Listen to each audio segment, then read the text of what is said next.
Andy's Epic Adventures. Page 1. Chapter 1, I Am the Legendary Hero. Every morning brings a new day, and every new day brings new opportunities and decisions into our lives. Time is forever flowing, never stopping or slowing down for anything. The thing we keep asking ourselves is, what if? With every possible decision we make, branches out into what we call the multiverse, leading into two different outcomes throughout our lives. Some great, or just ending in complete disaster. Our story begins with a broken timeline that will forever change the life of an idiot named Andy. Whoops. I mean Detective Andy, or at least he would like to think he is. With every possible beginning and how this story began will remain a mystery. Even to him. Including the story of how this timeline was broken to begin with will remain a mystery, or at least for now. Arriving to this present time in a town somewhere unknown? While working at his office dressed in a long black trench coat with a black Pandora, Andy leans back into his chair. And with his legs relaxed across his desk, he lets out a loud yawn. As Andy began to daydream as usual, suddenly, he gets a knock at the door. It's a lovely woman dressed in red. As she introduced herself as Rose, she takes her seat across from Andy, telling him about her missing brother. That he's been missing for over 2 months and counting. That she tried to tell the police that her brother got caught up in a bad crowd and could be in serious trouble.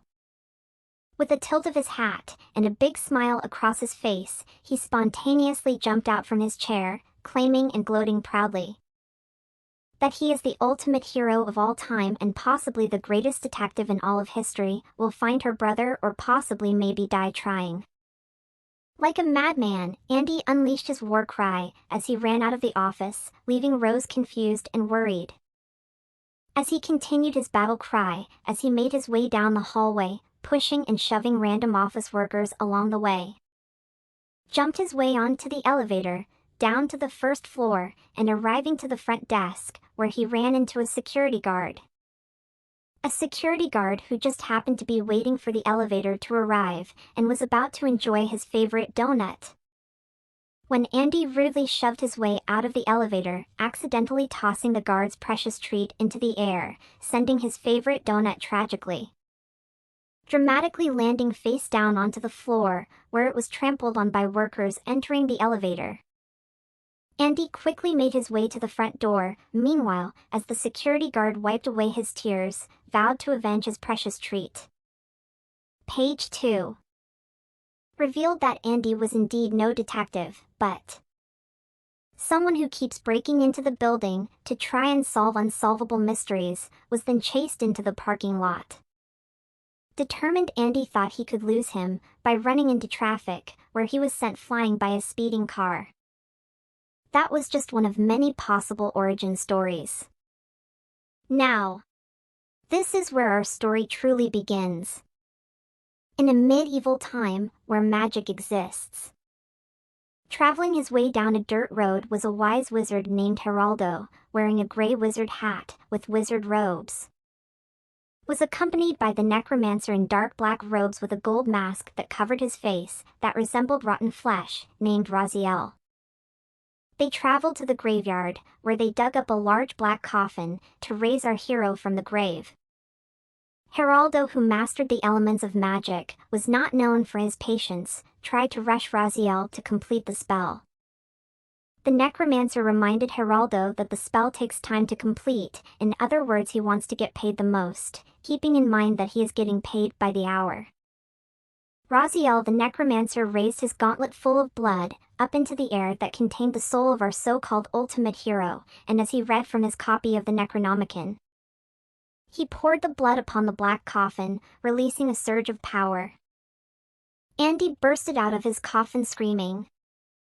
Raziel began to examine Andy for imperfections, signs of rot, maggots, that sort of thing. With a disappointed necromancer, the wizard Geraldo proudly shouted, "You are the chosen one." As Andy sat in his coffin, looking very confused, was suddenly interrupted before he could ask any questions. Geraldo, proudly pointed onwards, yelled, "Once again! Adventure awaits us heroes." Andy the hero agreed as they march onwards through the forest, as Geraldo begun to tell them about the broken timelines, and that there are dark forces behind it, and that legends foretold of a legendary idiot that will fix the broken timelines, and that he would put an end to this evil, and that he believes that very idiot is Andy. Annoyed Andy stood proudly, announcing that Geraldo was wrong, as he continued to gloat proudly that he is in fact, possibly the greatest ultimate hero of all time. As they continued their silly debates, Raziel, with a slight headache, lets out a big sigh, just feeling grateful that they are going their separate ways, once they have reached the village. Upon arriving to the village of mystery, they noticed a sign that warned that nothing is as it seems. Before Geraldo the wise wizard took his leave to the secret council's meeting of wizards to discuss the intimate threat. He strongly believed that Andy's presence in the village should be kept secret for the time being. So, they agreed it would be best if they met up at the blacksmith for supplies. Page 3. Geraldo left Andy the last bits of gold he had on him. Meanwhile, heading down to his necromancer's cult guild, Raziel just noticed a horrible, putrid stench creeping out at him from the shadows. The smell of death. Raziel quickly turned to notice a very pale man, dressed in all black robes with a crown of smelly, rotten bones placed upon his head. Was no other than his master. No one truly knows his real name. The guild calls him the Master, the Father. The villagers call him the Reaper, or because of his pale appearance, they sometimes call him the Ghost that walks the night. Once in a while some of the local children, most recently, started calling him Old Smelly Bones, being the name that stuck the most. Every time Mr. Smelly Bones spoke, it would send chills down Raziel's spine. Sounding almost like he was trying to whisper, as Smelly Bones started congratulating Raziel for being the first necromancer to bring someone back to life in such good conditions. That he should observe and research his masterpiece further. Raziel, who was just happy to be almost home and away from his so-called masterpiece, started to wonder if it had something to do with the thing the old wizard kept rambling about. Somewhere along the lines of Andy being the chosen idiot or something? The Master Smelly Bones became intrigued as he let out a menacing, suspicious laugh. Commanded Raziel to return to the hero's party. Meanwhile, the wizard Geraldo was giving his speech about the multiverse and the broken timeline. That he believes that there must be a Dark Lord behind it, and that Dark Lord is no other than the half-night chicken ghost. Moments after being humiliated and laughed out of the guild, he meets the rest of the team at the blacksmith for supplies. Out from the roaring fires of his forge, the blacksmith began pounding and forging the steel upon his anvil. Sparks fly as he noticed customers entering his shop, so he greeted them with a smile. Andy and Geraldo were a bit surprised to see Raziel at first, especially after he told them several times during their journey that, once they reached the village, they were going their separate ways. Even after the hero repeatedly asked him, like a dozen times, to join his party. Andy, the self-proclaimed legendary hero, just believed that he must have missed them so much that he decided to become a full-time member of his team. Raziel just shrugs it off, figured that it would probably just be easier that he just went along with it, for now. Andy, Raziel, and Geraldo began to browse the merchandise the blacksmith had on display, and found some old books, armor, swords, and shields. In the back could be seen on some old shelves are red, blue, and green vials of potions with magic staffs. Page 4. They decided that they needed 5 red potions for healing, 1 magic staff, 1 enchanted sword, and 2 books. One called Necronomicon that clearly used to belong to Raziel's Necromancer's Guild, and the other Magic for Dummies, for the legendary hero. They approached the cash register with the intentions to pay, when Andy pulled out pockets full of lint and 2 buttons. Raziel and Geraldo now very confused. Andy had to explain moments earlier when he was at the casino, playing poker, and after everyone at the table patiently teaching him how to play poker. Eventually, kind of getting how the game was played, believed that he had the perfect hand, decided to go all in. Lost it all! The blacksmith pulled out his warhammer, then throwing it over the shoulder to make a point. With a big grin across his face replied, "No money, no service, get out or pay up, them are the rules." Suddenly a lovely voice enters the shop. "Hey Dad, don't you think you're being a little hard on them?" Andy quickly turned to see the most beautifulest young lady wearing a very lovely, black and red, short yukata kimono, with short purple hair, standing by the door. While Andy was being awkwardly shy, the blacksmith hadn't seen his daughter in quite some time, greeted his daughter home with a huge hug. With a big welcoming smile, Kunoichi told her father that she finished her mission faster than she thought she would, so she stopped by to see how he was doing. The blacksmith then turned to them to apologize, then explained that they were robbed by thieves in the past, so he became cautious of everyone he didn't know. Raziel, being the only one with gold, from raising Andy from the grave, purchased the Necronomicon, believing it belongs to his guild and no one else. Kunoichi stepped up, suggested that if they need more gold, that they should join the Adventurers Guild for quests. Geraldo agreed as Kunoichi leads the heroes towards the Adventurers Guild.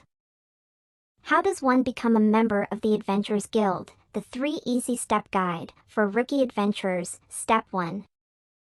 Register your name at the front desk, and now it's time for Step 2. You must display your power level and class type in order to know what quest levels you're qualified for. There are 4 quest types starting with S, rank being the hardest to complete and could take days, weeks, even could take months at a time. Are usually given to full parties. Parties usually contain 4 or more members. C, rank being the lowest for beginners, can be completed solo if they wish. You can level your way up through B, requiring 2 or more adventures. Then A, quest being the second hardest rank available. Page 5. Can be done with 3 or 4 recommended adventures. Geraldo and Raziel ranked S. Meanwhile Andy ranked C, bringing us to the lovely Kunoichi, who was already a member of the guild, and being a high-leveled ninja, ranked S, was more than happy to show them around and join them on their first mission. Chapter 2, The Witch and Necromancy.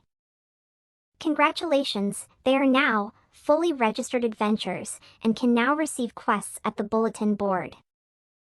Once Andy is done pouting about his rank and gloating about being the ultimate hero of all time, Kunoichi then pointed out that there is only 1 quest remaining.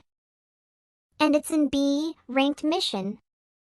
Missing children and rumors of witchcraft. Pays 150 gold coins for any clues or information that can be found. Geraldo the wise wizard decided that the best way to find information is by asking the locals. Most of the villagers just complained about their poor living conditions and their tyrant of a king. After a long, tiring investigation, they finally got word of an ugly and unusual-looking old woman who ran off into the forest by worrying parents. They chose to investigate further as they make their way through the trees, while Geraldo decided that it would be quicker to use detect magic than search the entire forest by foot. Detection magic can sense the presence of magic within 30 feet. If you can sense magic in this way, you can see a faint aura around any visible creature or object in the area. Kunoichi the ninja also happened to be not known for her patience, charged ahead, declaring that she can find the witch first. Andy, feeling up for the challenge, chased after her, yelled, "Bring it on!" Raziel was most certain that they were running into a trap. Geraldo agreed, just finishing the spell to reveal blood-torn clothes, with bits of broken bones that contained a hint of faded magic, placed upon it, in the nearby bushes. Raziel's concerns were confirmed, as he quickly raised his staff, summoned 2 undead zombies, with maggots and all that gruesome stuff, from the nearby graveyard.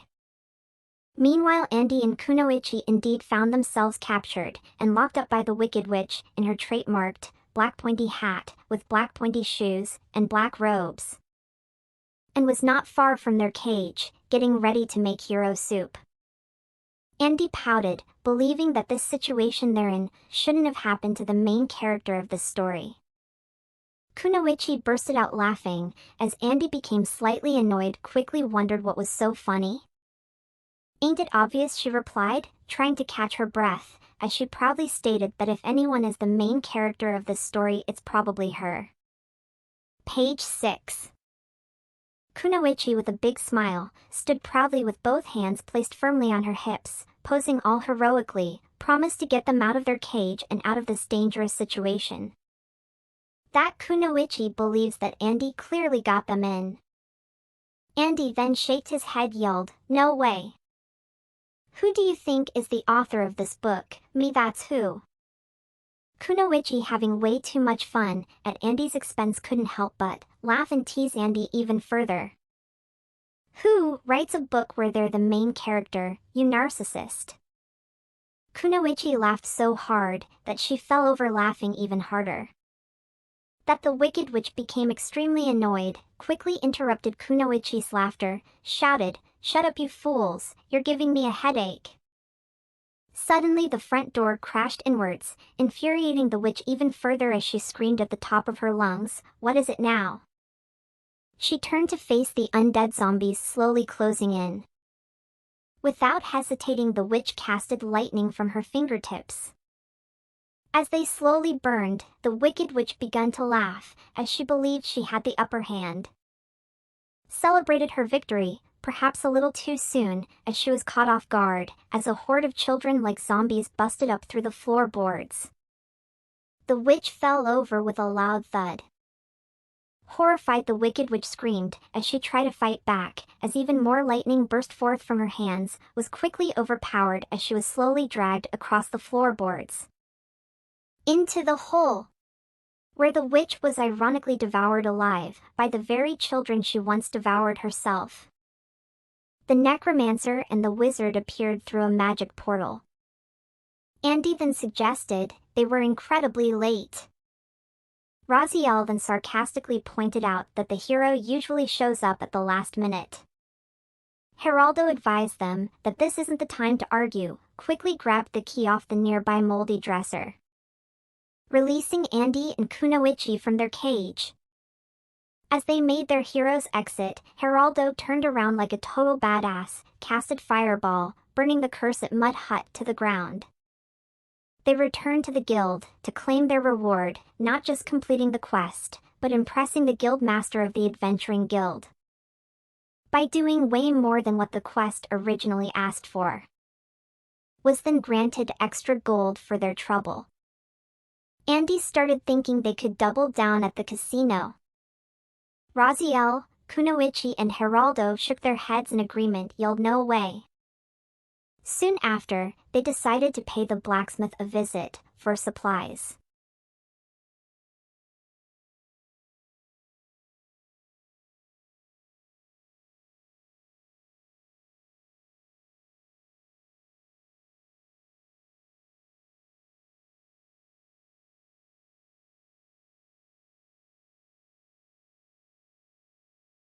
Upon arrival, Kunoichi quickly greeted her father with a hug, and our adventurers had enough gold, with a discount, purchased 1 enchanted sword and 2 red health potions. Andy, like a kid with a new toy, started awkwardly swinging his new enchanted longsword around, and claiming it was the ultimate sword of heroes. Page 7. Kunoichi, with quick precision, deflected Andy's sword in mid-swing, with her ninjato, often depicted as being a short sword. With its straight-edge blade swings back around, stopping inches from Andy's neck. "Now, that's how you use a sword," Kunoichi demonstrated, and making her point that it wasn't a toy to swing around so carelessly, and mostly, just showing off her abilities. Blowing Andy's mind away, immediately started calling her sensei. Kunoichi blushed as they start their training. The necromancer and the wizard begun to strategize what the next step in their plan should be, just before they set up camp for the night. The next day, Geraldo the Wise Wizard was relaxing and drinking in the town's local tavern. The name of this classy establishment was called the Enigma. Geraldo just finished his third mug of beer when he overheard a suspicious rumor from one of the nearby tables of an unusual Dark Lord terrorizing the rich nobles, and talk of possible inhumane experiments circling an unusual-looking castle. The Wise Wizard wondered if it was linked to the half-night chicken ghost, decided to investigate further by heading out on a journey, and dragged Raziel along for the ride, leaving Andy and Kunoichi to continue their training. A week has passed, as Andy was training hard with Kunoichi, learning basic sword play, dodging shurikens and containing the odd flesh wound. Andy also started completing C-ranked missions, such as finding lost pets and trying new potions, volunteering himself to be a guinea pig for the Alchemy Guild. Eventually leveling his way up, with the help of Kunoichi, hunted down bandits, goblins, and the odd ogre, eventually reaching S rank. In other words, if this was a movie, this would be a great training montage. With minor side effects and collecting enough gold, they decided to purchase the book, called Learning Magic for Dummies, from Kunoichi's father. Upon completing their purchase, Kunoichi started to plan out their next training regimen. As the blacksmith, Kunoichi's overprotective father started having suspicions whether or not they were dating. Once the blacksmith was done contemplating his thoughts, he turned to them to demand answers, to realize that they have already left the store. He decided to keep a close eye on them from the shadows. Chapter 3, Misunderstanding. Page 8. Meanwhile at the campgrounds as Andy started to read from his new book, while Kunoichi demonstrated today's lessons. Annoyed, Kunoichi turned to grab the book out from Andy's hands, as she requested for him to pay attention. Kunoichi once again demonstrated today's lesson. First Kunoichi pulled out a shuriken, then began to explain how to control his chakra, a form of energy that flows throughout the chakra points of the body, allowing someone to do incredible jutsus, in this instance, throwing the shuriken, and with the use of chakra, she made the shuriken curve around the tree, hitting the target. A perfect bullseye. Now it's Andy's turn as he decided to combine what he learned from Kunoichi in a new spell from his book, called Explosion Command, causing the shuriken to explode on impact, sending Andy and Kunoichi flying backwards. Andy quickly broke Kunoichi's fall in mid-air as they hit the ground. Kunoichi's ears were still ringing from the explosion when she realized she had landed on top of him from the explosion. Relieved to see that he was still alive and barely breathing, Kunoichi gave Andy a concerned smile, then declared him a baka. If you don't know what baka means. Kunoichi called Andy an idiot. Not far from them, camouflaged in the trees, was Kunoichi's father, who finally caught up just in time to find his daughter on top of the so-called legendary hero. And not paying any attention to the giant smoldering crater, got the wrong idea. He decided to test Andy if he was worthy of dating his daughter or not, through a series of tests, like how he did back when he met Kunoichi's mother, a tradition that was passed on by his father and his grandfather before that. As he continued to reminisce back when he was a young ninja warrior, in the prime of his youth, and in love, a love that didn't last forever. During the Great Ninja War, he took an arrow to the knee, and lost the love of his life protecting the village in their ninja way. Retired to raise his only daughter, and became the blacksmith we know today, returned to his shop to prepare. Meanwhile Kunoichi attends to Andy's broken ribs by handing him a red health potion that she may have, or may not have, stolen from her father. Andy chugged it back like someone who was dying of thirst. As he staggered his way back onto his feet, perhaps feeling a bit exhausted, Andy suggested that they should probably take a break. Kunoichi agreed as they made their way through the shopping district to visit the local tavern, the Enigma. They eventually came across a small gift shop, where Kunoichi stopped and noticed one item in particular in the store window. It was a cat plushie, dressed in ninja yoroi. It was clearly obvious that Kunoichi really wanted the cat plushie so badly that it was written all over her face, but didn't have the gold for it. Page 9. Andy decided to purchase the plushie as a gift. Kunoichi was so happy and excited that she lunged into his arms and thanked him with a hug. Andy blushed as Kunoichi suddenly grabbed hold of his hand, gradually started pulling Andy along, with her cat plushie, and the other Andy started to wonder if their evening training just turned into a date as they entered the park. Kunoichi quickly stopped, turned towards him, and as her grip began to tighten. As she moved ever so closely, Andy's mind began to spin as he thought that Kunoichi was about to kiss him. Just then, she pointed towards the nearby couples buying ice cream cones. Andy awkwardly laughed in relief, and slightly disappointed agreed as they walked over and purchased 2 ice cream cones to go with the last bit of gold coins he had in his pocket. They both decided to eat their ice cream cones by the park bench when they were rudely interrupted by a man wearing a Hayatoko mask. Before Andy and Kunoichi could ask what was going on, the man in the mask quickly used a forbidden jutsu to teleport them to a secret dungeon of his choosing. Andy and Kunoichi suddenly both found themselves in an old underground bunker that resembled an old bear cave, with shelves of emergency food rations that could be found by the back wall, and an old smelly bunk bed placed off to one side. Leaving them only one possible way in, or out, was a reinforced steel door. Kunoichi quickly checked the door to see if it was locked. To no surprise, it was. Andy started to look for the key, as suddenly a very peculiar, yet strangely familiar voice filled the cave from an old slightly broken-down speaker just above the door. Introducing himself as the Puzzle Master, Kunoichi suddenly recognized his voice, not just interrupting him, but revealing his identity to be her father, the Puzzle Master. Kunoichi's father, the Puzzle Master, awkwardly tried his hardest to change the topic, proudly announced that the trials have begun. In Andy's confusion asked, "What trials?" as Kunoichi demanded her father to let them go. The Puzzle Master then told them, not until they solved his riddle. Kunoichi turned red in the face as she yelled in frustration, "Seriously, Dad? Not again, what the hell?" Andy, not entirely sure what was going on, started to laugh, accepting her father's challenge, and once again, proudly reminded everyone that he is the ultimate hero of all time, and that they can solve any riddle in any trial he throws their way. Kunoichi blushed as her dad, the Puzzle Master, began his riddle. "What is always in front of you, but can't be seen?"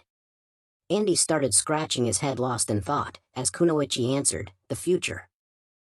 Her father, the Puzzle Master, praised his daughter with pride, "That's my girl." Page 10. The steel doors suddenly opened, revealing 2 separate tunnels, leading in 2 different directions. Left or right? Placed directly in the center of the 2 dividing pathways was an old table with 2 walkie-talkies, and 2 keys. One red, and the other blue. Just above was a warning, carved in an old plank of wood. "To find your way through, it will take 2. Don't allow doubt and fear to cloud your way. Not all is as it seems." Kunoichi's face turned even redder in embarrassment as she placed both hands over her face, began apologizing for her father's ridiculous game. Andy picked up one of the keys, and walkie-talkies wondered what was the apology for, and that he just assumed that it was all part of their training. Kunoichi took a deep breath as she walked over to grab her key and walkie-talkie. Kunoichi started to tell the story of the first boy she ever friended, back in middle school, and their family traditions. That she had to do this before, but the test was in the mountains last time. Andy then curiously wondered if Kunoichi's father, the blacksmith, plus being the Puzzle Master, apparently on top of that, will put Raziel and Geraldo through these trials, or is he just that special and awesome? Kunoichi blushed as she started to laugh, then replied, "Not exactly, but she promised to tell him the full story once they get out of this scenario first." Andy agreed as they turned on their walkie-talkies. Kunoichi had the red key, made her way down the right tunnel, while Andy, with the blue key, traveled his way down the other. The further they went, the darker it got. Eventually, they could barely see up ahead anymore. Suddenly a flickering light appeared at the end of the tunnel. A lit torch revealing a pedestal with a lock in the middle, with dragon sculptures along the side. Kunoichi then used her walkie-talkie to confirm if Andy could see a similar pedestal and lock. Roger that, Andy replied excitedly.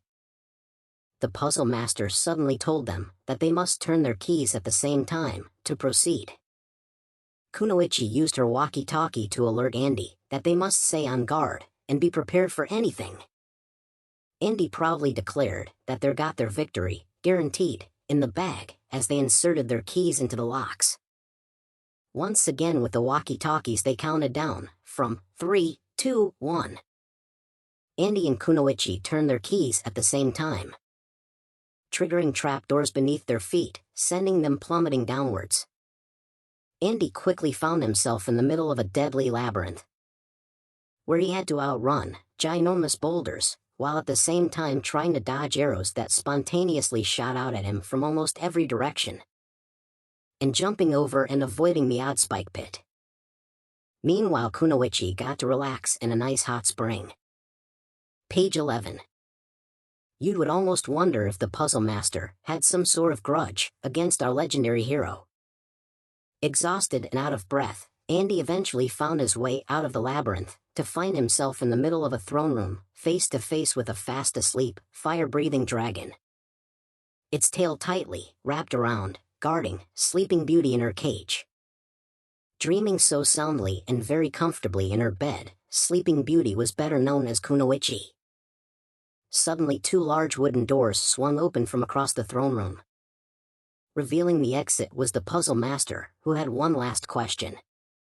Asking Andy if he was the legendary hero he claimed to be, or if he was all talk. Tossing his torn detective trench coat aside, Andy answered his question by taking action, by unsheathing his legendary longsword, by unleashing its full legendary power. Unleashing its full legendary potential from the legendary enchantment that was forged into its legendary steel, sending sparks of electricity surging throughout his legendary blade as he took his legendary hero stance.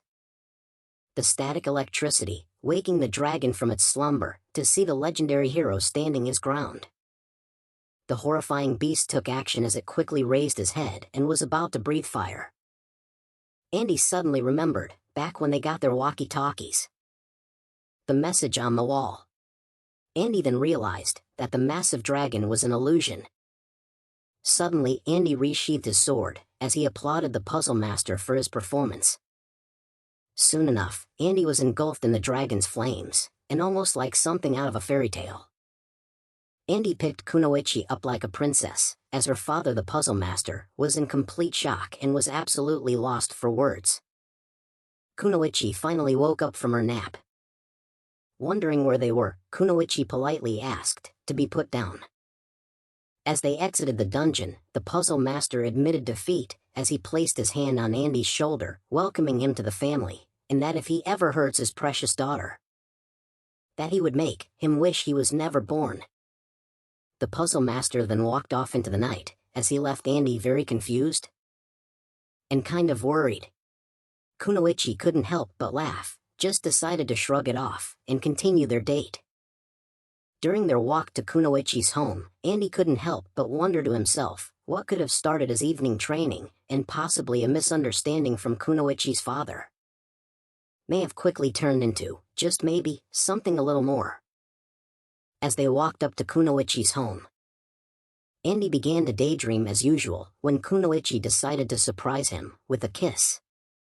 Caught off guard, Andy's eyes began to widen with surprise as he snapped back to reality to find Kunoichi's lips pressed against his. Page 12. Andy's heart began to race as his face turned a deep red. Kunoichi pulled away with a big smile as Andy couldn't help but jump for joy. Kunoichi blushed then smiled as Andy hugged and gave her one last kiss goodnight. Feeling like he was on top of the world, Andy ran off into the night feeling incredible. Chapter 4, Alucard's Mansion. As Andy continued his training, and during the time of his date with Kunoichi, Geraldo and Raziel borrowed the carriage from the blacksmith who also just happened to be the puzzle master. They traveled to the richest side of town, where they arrived to what could only be described as the most spookiest, richest-looking house in the entire neighborhood. As they exited the carriage, Raziel curiously finally had to ask why he had to accompany the wise wizard to investigate such a place. The wise wizard Geraldo then pointed out that they are hunting a dark lord, who happened to be an undead chicken ghost, and seeing that he's an expert on the subject, should be extremely useful. Raziel agreed, and definitely believed that there is something suspicious happening around this unusual-looking castle, and what they are being led to believe is Raziel agreed, and definitely believed that there is something suspicious happening around this unusual-looking castle, and what they are being led to believe is probably, most likely, a good chance at being a trap.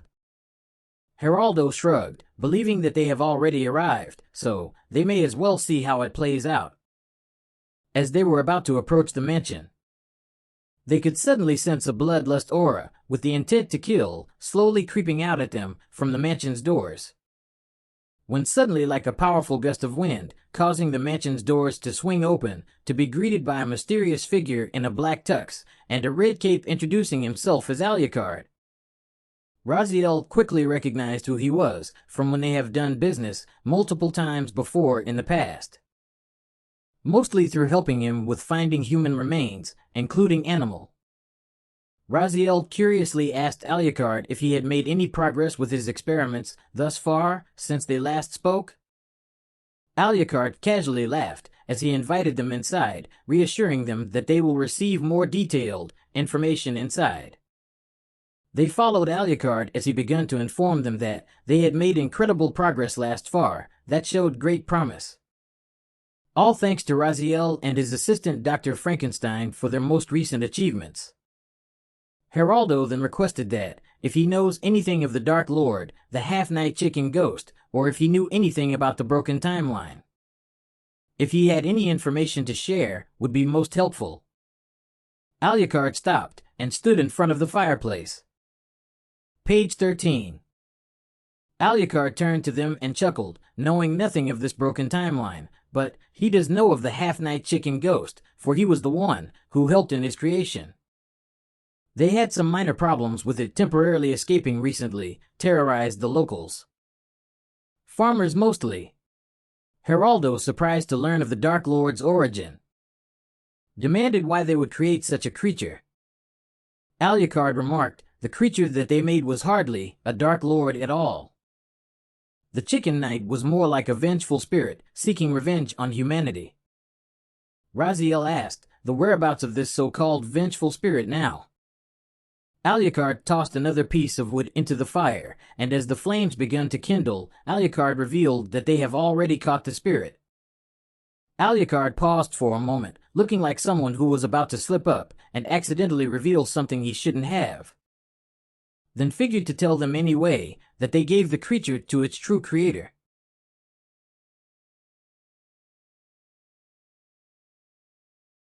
Then figured to tell them anyway that they gave the creature to its true creator, the father of necromancy, Raziel's former guild master for safekeeping. Raziel wondered what his master was planning. Before Alucard could even answer, he was interrupted by a hunchback wearing a lab coat, and it was no other than the famous Mad Doctor and renowned scientist Sir Frankenstein, who pointed towards the nearby room and advised them that all they need to know will be revealed once inside. Raziel then suggested that they are most likely walking into a trap. Geraldo agreed that they just very well might be, but it was the only real lead they had, so they may as well see where it goes. Perched most comfortably in his throne of human bones, as he glared down at them, like a predator stalking his prey, was no other than the father of necromancy, aka Mr. Smelly Bones. Before they could ask anything, the entranceway behind them was suddenly sealed shut. Smelly glared from one end of the room to the other. Disappointed, demanded to know the whereabouts of the legendary idiot. In his confusion, Raziel wasn't aware that he was supposed to bring the hero. Flustered, Mr. Smelly Bones began revealing his evil plan to Raziel and Geraldo in a timely, bad guy fashion, revealing that they have recently discovered a secret, unexplored ancient ruin deep beneath this very castle. They were unable to enter. Therefore, the ancient carvings surrounding the outer walls spoke of unheard prophecies that told the tale of a legendary, idiot, or hero that will appear in their world. Either way, Andy is their precious key to untold power and riches, where Smelly Bones believes he will become a god of the new world. Without any hesitation, Geraldo casted a high-level spell called Lightning Bolt. Page 14. A stroke of lightning forming a line reaching out far and wide as 100 feet long. A stroke of lightning forming a line reaching out far and wide as 100 feet long and 5 feet wide blasts out from Geraldo's staff, hurtling directly towards Smelly Bones. Just when suddenly out from the shadows, striking and deflecting Geraldo's spell back at them with great ease. Geraldo turned to face his long-awaited foe, approaching out from the blast, in full heavy black armor. And with his beak peeking out from his helmet, was no other than the half-night chicken ghost. This wasn't the first time they have faced one another on the battlefield. This is the part of the story where we look back when the wise wizard Geraldo, who was actually the first person to discover the ruins that Smelly Bones now has in his grasp, during one of his many journeys throughout the ancient forest of untold mysteries, where he accidentally by chance, or perhaps destiny, that he discovered the underground tunnel that led him to the ruins, where he deciphered and learned of the timelines and the prophecy surrounding the legendary idiot or hero, and of course, the calamity that approaches. A dark lord that plots to rule the multiverse with an iron fist. That's when Geraldo was suddenly caught off guard with a surprise attack that almost impaled him, just barely blocking his sword. Now confronted by the half-night chicken ghost, where he was overpowered by its overwhelming amount of supernatural strength and speed, forcing Geraldo to retreat, which led him to believe the thing he faced must have been a dark lord, the very thing the prophecies spoke of. Geraldo tried to warn the Council of Wizards multiple times, but they refused to listen. Believing he had no other choice, looked into the matter himself, where he learned of Andy and hired the necromancer Raziel. Bringing us back to the present time of our story. Back when the Chicken Knight made his presence known, extending his blade outwards towards his sworn foes, the ghostly knight unleashed his chicken war cry, not just showing his direct challenge, but his dedication to protect his lord and master. Its eyes began to glow out from his helmet, almost like a bright red glowing beacon, shining out from the center of its very core. Smelly Bones couldn't help but laugh as he noticed Geraldo's and Raziel's shocked expressions, recalling back to when Geraldo and Raziel asked about their pet project, his beloved masterpiece, Smelly Bones' personal undead philosopher's stone. This time as Geraldo casted a wave of fireballs, one after the other. The Chicken Knight blocked and deflected each fireball at an alarming rate with his shield, while Raziel began to contemplate if he should intervene or not. Smelly Bones just sat back, enjoying the show, demanded Raziel to obey, and commanded him to sacrifice his soul to the Philosopher's Stone. Page 15. The raw material of a Philosopher's Stone is a very large amount of human lives. The more souls it contains, the stronger the stone becomes. Raziel refused his master's direct orders by resurrecting the bones from the very throne Mr. Smelly Bones sat upon. Smelly was about to be ripped apart, limb from limb, when he was suddenly rescued by Alucard, appearing in his vampiric bat form. Alucard's form was ginormous, and was almost the size of a small dragon. Like a berserker in full rage mode, Alucard ripped the horde of skeletons to shreds with his powerful claws. Smelly Bones took this opportunity to escape. While Geraldo believed it was time to reveal his trump card from his bag. A chicken leg? He quickly tossed it to the necromancer, Raziel, who realized what he had to do.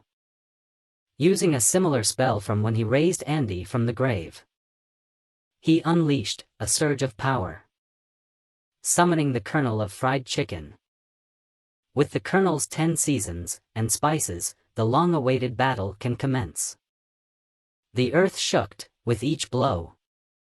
The chicken knight and the kernel moved so fast, for the human eye could barely keep up, that they appeared as quick blurs repeatedly, crashing into each other.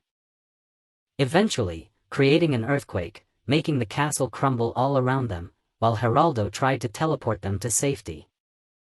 When suddenly out of nowhere, Alucard swooped in, captured Geraldo as he made his escape.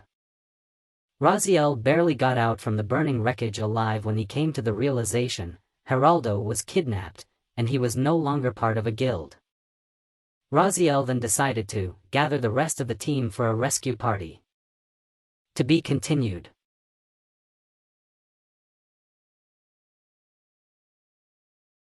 Andy's epic adventures. Andy's epic adventures. If you liked videos like that one, please leave a like and subscribe for more.